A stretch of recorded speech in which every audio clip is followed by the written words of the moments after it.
Hello, my name is Craig Bartlett, and I don't really have a fancy title, but it would be store manager and shoe buyer here at Fairhaven Runners, and I've been here for 21 years since we opened in 1999. So very, proud and happy to be a part of the community here at Fairhaven Runners and support people's activities in whatever way we can.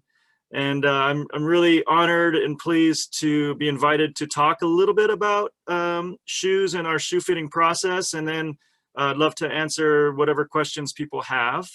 So thank you, first of all, to Tammy and Alana and Mary for hosting this. And I guess I'll just get into a brief talk about our process. And we call it a 3F approach. F is in the letter F. And the things that start with F are function, fit, and fun. So to start with, when you're shopping for an athletic shoe, whether it's running or walking or going to the gym, you want it to match the biomechanics of your body, of your foot. So that's the function part. And how we do that is we do a visual gait analysis. And so what we like to do is watch you walk barefoot to see how your foot moves. And the key is, as we all know, we're all different. We're all human beings, of course, but our bodies are different, our preferences are different, and our feet really move differently too. So understanding how the foot moves is very important with matching that up to a proper shoe. Shoes, again, are designed for different types of motion of the foot. So it could be a stiffer shoe for a foot that's more mobile, or it could be a more flexible shoe for a foot that's more rigid. So that's the first F, is function. The second F is fit. And we all know that we need to have a shoe that fits well. So how we do that is when we do the gait analysis, we look at the shape of your foot, but then we also have you step onto a Brannock scale, which is a standard measuring device for shoes.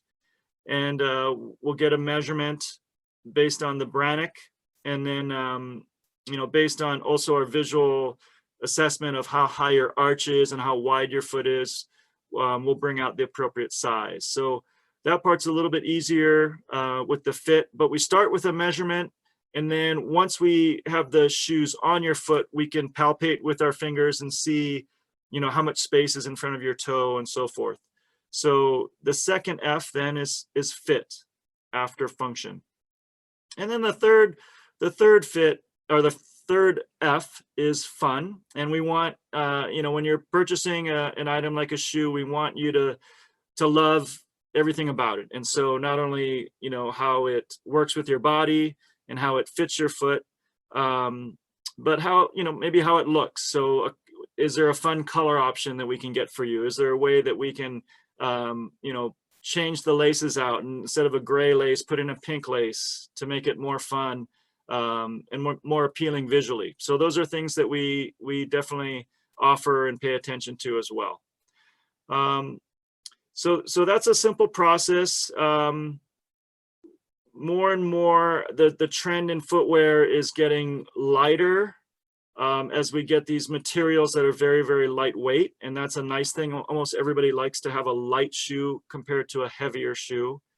And then there's definitely a trend towards more cushion.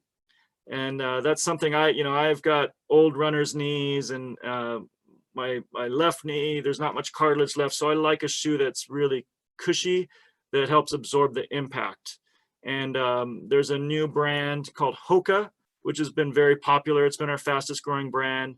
But these shoes are a little bit thicker, more cushion. So it's almost like you're walking or running on a mattress. And those are very popular, very light and cushy. So that's another trend that we're seeing. A really good question that Tammy asked me to talk about, and it's a great question, is how do you tell if your shoe is worn out? And there's kind of a quantitative way and a qualitative way. I guess the number one thing is if you notice that you are, getting soreness in your feet or lower legs that you didn't have before and your routine hasn't changed, then that could be a sign that the midsole foam is starting to compress and the shoe isn't absorbing impact as well.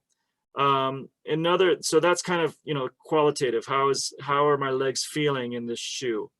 The quantitative way is, numbers is, in general, we say about 400 miles is a good kind of measuring stick for how long you should have your shoes. So if you've had them, let's say you're running or walking, 20 miles a week, that ends up being approximately 80 miles a month.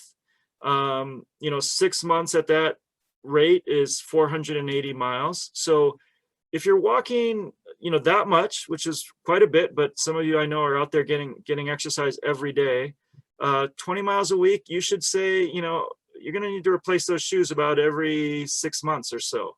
So if you're out there every day regularly, you're going to go through 2 pairs of shoes a year. Again, it just depends on how often you use the shoes to exercise. So keeping track of the mileage, and you can do this sometimes with a Fitbit or Garmin, these new high-tech watches that keep track of your mileage. That's a good way to do it. But again, the magic number is about 400 miles for most shoes. So that, I don't want to bore you guys with too much more talk. I'd love to answer any questions that you might have. Alana said there might be some chat things, so I'm gonna see if there's a chat question, which I don't see yet. So in the meantime, here we go. Here's one from Janet. I've read that shoes with negative heels are not good for older adults. Is that true? I don't recommend shoes with negative heels. We actually don't carry any shoes with negative heels.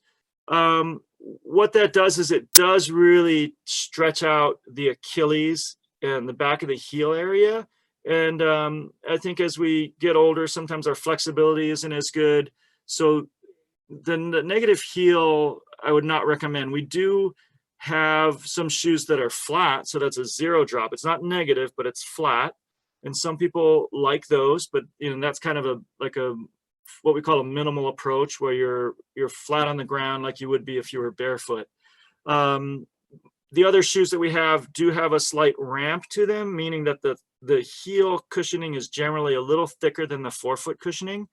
But there's a range from 0, which would be the flat, up to about 10 or 12 millimeter thicker under the heel. So I don't recommend negative heel shoes. Let's see. Yeah, how would you equate walking with a class, like a 45-minute to 1 hour class several times a week? I would say, that could equate to, 2 or 3 miles. So, definitely keep that added up into your total when you're going for that 400-mile total. If you're taking a class, I would say add 3 miles would be a good round number. Okay, the Brannock. Yep, the Brannock, is that spelled correctly? Brannock. And I should know the origins of that name. It might be named after the person that invented the device, but it's a flat scale that you put your foot onto and you slide your heel back into it. And then there's, the different shoe sizes on one side, and you can move the kind of the piece that goes into your big toe joint to measure your arch length and so forth. But the Brannock is just basically it's like a shoe measuring scale. It looks like a ruler almost, that's for your foot. These questions are great, by the way. Keep them coming. Should I wear my regular shoes to work out in, or keep a pair just for exercising in and change them out after my workout?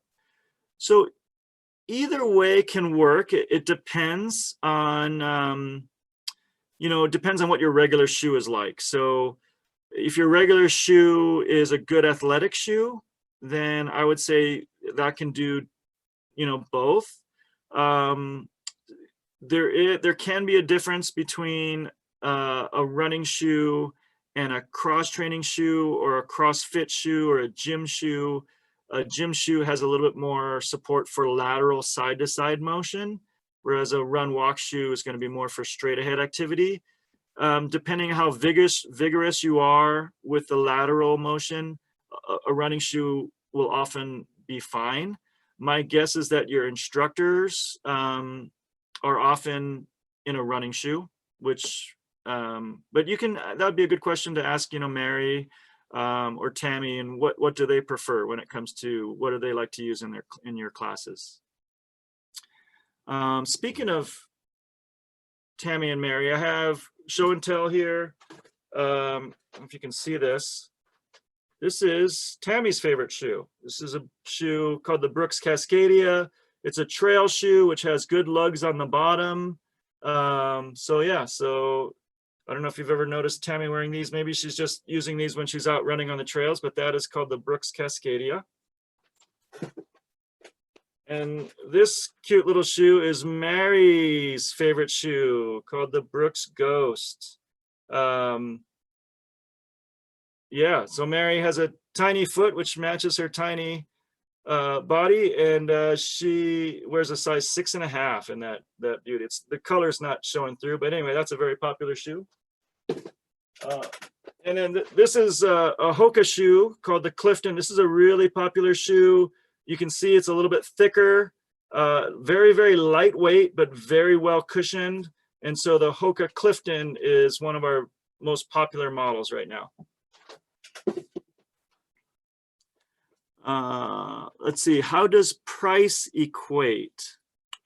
So, so price wise, I just showed you 3 shoes, and it just so happens that all 3 of those shoes are the same price. They're all $130.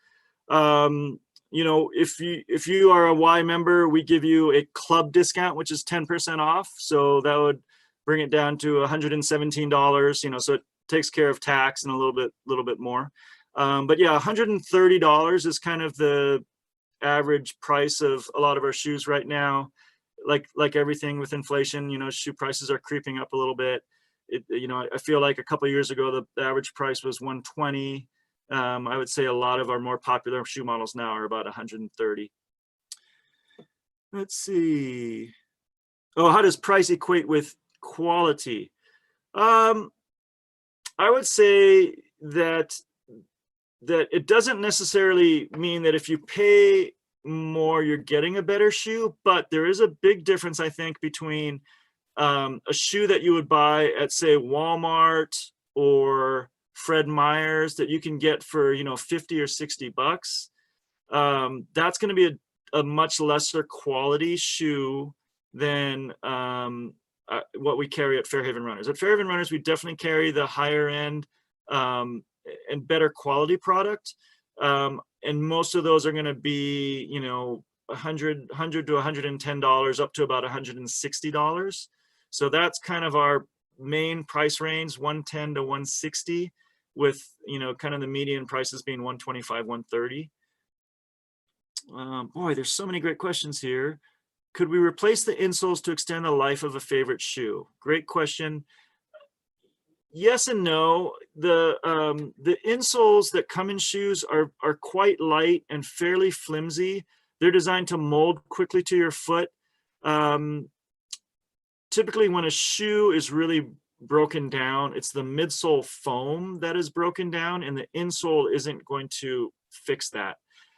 There are quite a few aftermarket insoles that we sell that can definitely add some cushion and support to a shoe, but I would say those can be $50 to $55, and rather than put that, just add that $55 price tag onto a $120 shoe, I would say when your shoe gets close to 400 miles, you're better off, just buying a new pair of shoes and save the $55, because I think the $55 insole isn't going to really extend the life of the shoe that much. Are there any commercial orthotics as good as custom orthotics prescribed by a physician? I would say the short answer is no. A custom orthotic prescribed by a physician is going to be an orthotic that is based on a mold of your foot. So it's really designed specifically for the shape of your foot and how your foot moves, plus the analysis, the biomechanical analysis of the physician or podiatrist. So they're going to really, the reason you go to a podiatrist is because something's hurting. So if your foot or ankle is hurting, and obviously your foot is your platform. So that is, that's your foundation. And from the foot, you go to the ankle, you go to the knee, you go to the hip, you go to the lower back. It's a big chain of support, right? So you have to have good support in your foot. So whether you're going to a podiatrist because, your back is hurting, or because your ankle's hurting or your foot's hurting, they're going to analyze what's going on, and they're going to create an individualized orthotic for you. And you can't really get that from an over-the-counter support.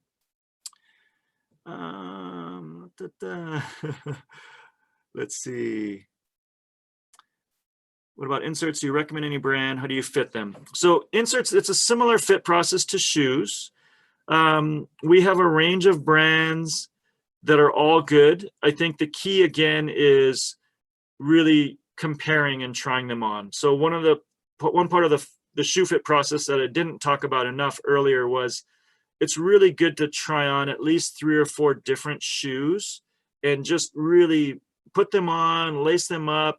We like you to go outside to the sidewalk. You can walk or jog around the corner, around the block, and then you can really start to see which shoe is more comfortable.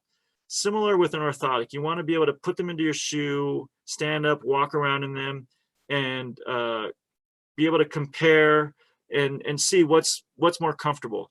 Some people like to feel a lot of arch support. Some people don't want to feel arch support. Sometimes the arch support is further back towards the heel. That's typical of a superfeet insert, and that's there by design. That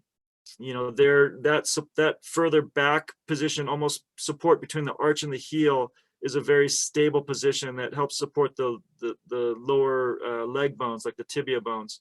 So those, that position might be different than I say a Curex insert. So it's impossible for us to say this is the insert for you. It really has to be a process of you putting them in your shoe and seeing what feels the most comfortable and most supportive. In terms of comfort for a shoe, I often say I like a shoe when I forget I have it on. If I'm out there running, exercising, running, trail running, I don't want to be thinking about my feet. I want to be looking at the trail, looking at the woods, getting lost in the beautiful scenery. I don't want to be reminded that there's a shoe on my foot. So if the shoe disappears on my foot, that's a good sign. That's a good sign that it's very comfortable. It's feeling good. I just want it to feel like a natural part of my body.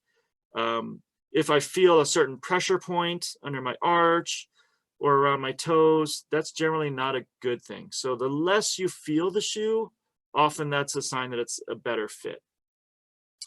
I love Ultra Zero Drop shoes. Now I have a pair of Allbirds with about 7mm heel.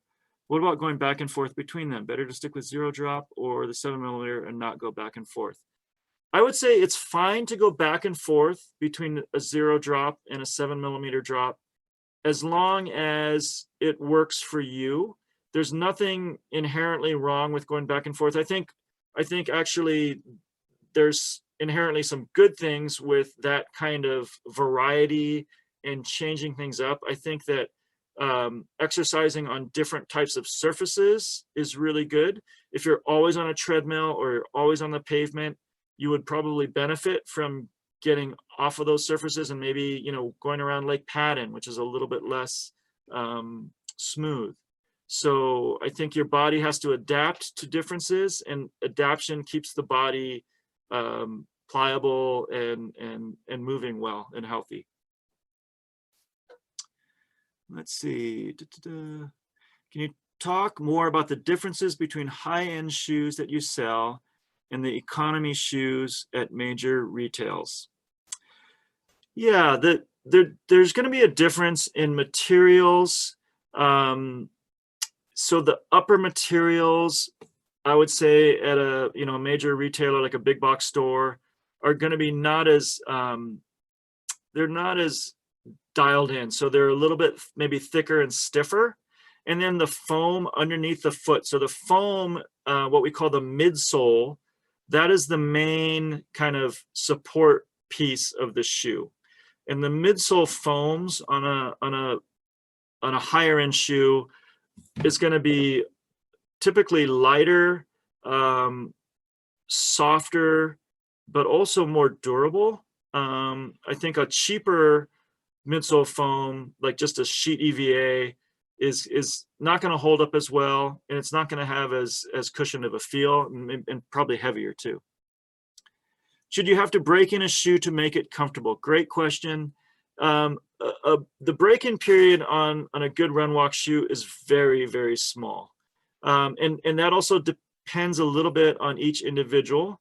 Some people take a little bit longer, but I would say in general about 2 to 4 walk runs in a new shoe is all it takes to really kind of break it in. That being said, if you've been in the same shoe for a long, long time, and for some people, they've been in the same shoe for years, and maybe they keep getting the same model over and over, their foot tends to get kind of accustomed to that really specific fit and feel. And it interestingly becomes more difficult for them to branch out and find a shoe that feels as good. So if you have been in the same shoe for a long time, when you switch to a new shoe, you have to give it some time. And what we recommend is you don't overdo it at first. Go for some shorter run walks. By shorter, let's say your average run walk is about 3 miles and your long run walk is about 5 miles, and you get a brand new pair of shoes. Some people are all excited and they say, "Oh, I got this great shoe. I'm so excited. I'm going to go for 10 miles today." And that's just too far, because that's when you're going to get a blister. That's when, and it could be that the shoe is a great shoe, but you just didn't give it enough time to kind of get used to it. And so that's why you got the blister. So when you get a new shoe, go on the shorter side. So if your average is 3 to 5 miles and you get a brand new shoe, first time you wear it, go 3 miles and then stop. In some extreme cases, you might have to alternate between the new shoe and your old shoe for a couple of weeks before you really get used to it. Someone had a question about the heel ramp, 0 millimeters versus 7 millimeters earlier. And that's particularly important if you're going from, a shoe that has a 10 millimeter ramp to a 0. You really want to be careful and ease into it and not overdo it. Is there any benefit to spending time walking barefoot? Yes and no. We have to be careful with that. I think walking barefoot, as long as everything is healthy and your feet are feeling good, walking barefoot is a way to stress your foot, and your body adapts to stress by getting stronger. So if you walk barefoot, like walking on a soft surface like grass or sand is really nice to do when you're barefoot. That'll really work the muscles in your toes and your feet. Again, the concept, I think, is moderation. So you don't want to overdo it. Just go for short amounts of time barefoot. But when you're walking barefoot, think of it as an exercise targeted for your feet. For some people, walking barefoot is really difficult. As we age, the fat pads underneath our heel bones and our forefoot bones, they get thinner. And so it can be less comfortable. So listen to your body. Don't overdo it with the barefoot. But if you're careful with it, it can be a good exercise. Is there a difference between running shoes and walking shoes, and can you fit for walkers? Absolutely, we can fit for walkers. I like to call our shoes run-walk shoes, so run/walk. Most of them are technically a running shoe category, but they also make the best exercise walking shoes. So if you're, whether you're walking down the street in your neighborhood or going to Lake Patton and walking around the lake, a run walk shoe is the best type of shoe. There are some shoes that are marketed specifically for walkers. They tend to be a little bit, they might have some thicker overlays, like maybe some leather, sometimes a little bit stiffer and heavier. So for that reason, most of the walkers that come into our store end up in a run walk shoe rather than a walking specific shoe.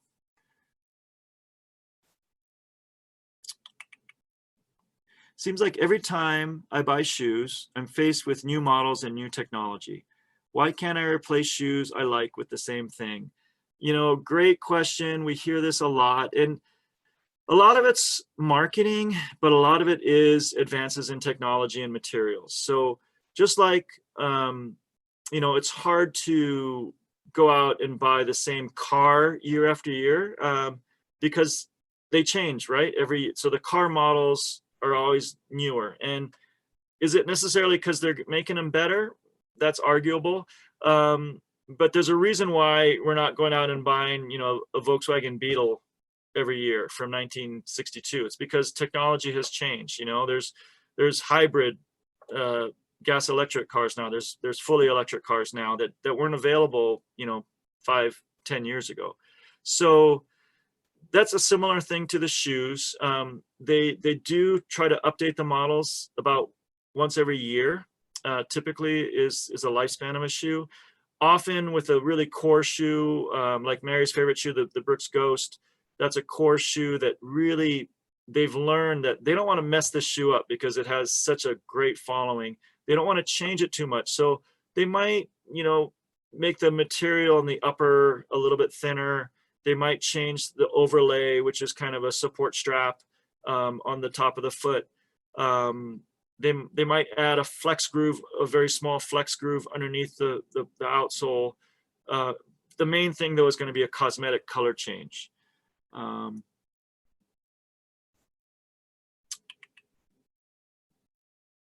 Other ideas, tools Fairhaven Runners has for healthy feet.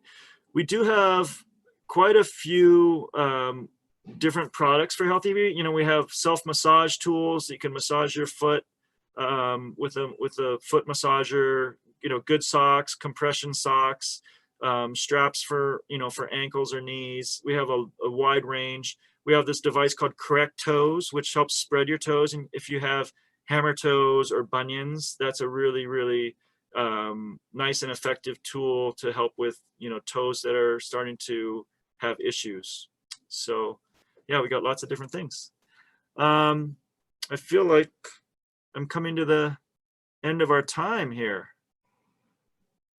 And I think that's about it. How are we doing, Mary and Tammy and Alana? I think we're doing pretty good. I think one, to address the person who said, you know, talk a little bit more about the, you know, shoes that are a little bit less expensive. And I won a gift certificate from Fairhaven Runners a few years ago, and I had just bought my shoes, so I didn't really need it. But I had a friend here at the Y who really needed a pair of shoes. And so anyway, I gifted the gift certificate to that person, and they had never had shoes fitted to their feet, you know, really specific to them. And so I still remember just like leaps and jumps and, oh my gosh, I've never felt anything like this before. And just total joy with having a shoe that was fit correctly, that was, you know, had the cushioning and the support and all that. And I think the other thing, and Mary, you could kick in here too if you want, but just the whole kinetic chain. And if you think, I mean, they are expensive, there is no doubt about it. But if you are paying copays and you have foot issues, ankle issues, knee issues, hip issues, back issues, all that travels up from that support of your foot. So you kind of want to think about, like, what's more expensive, having to go address issues that are caused by not having good support, or a pair of shoes. And so, and plus, if you get a pair of shoes, you get to like talk to these fine people. But anyway, just something to think about. Like, eventually you're going to end up paying money. So would you rather pay it on the prevention side or on the medical care side? And I think what you said, Craig, about listen to your body. I know Mary has, like, we've talked about this before. We know when our shoes are worn out here, because our knees start to get achy, you know, and you go get a new pair of shoes and it's like magic. So Mary, did you want to add anything to that? Yeah, I would say I'm a cheapskate. Okay. And I used to, years ago, I would just buy whatever I found on sale. And, you know, I just like look at it and it's like $20 and I like the color. But same thing, what you said, I was constantly like especially my left knee was talking to me. So the first time I actually went in and got fitted for a pair of shoes, not only did I find out that because I have a pretty high arch and I tend to pronate, I found I was wearing a shoe that was for supinators. So it was making me pronate even worse. And once I got fitted for a good pair of shoes, yeah, definitely less of those aches and pains. And so, and anyone who has ever been into my office knows I have a wide range of shoes under my desk. And so it definitely, yeah, it does make a difference having the proper shoes, because we are on our feet a lot. Yeah. Yeah. But Craig, maybe you can address too, and I know, I mean, there's lots of places, but since Craig's here from Fairhaven, two things. One is Bonnie said to bring up what's in the Bellingham Herald today about your store, which I don't know. And then the other thing is you have a couple pretty significant sales during the year, correct?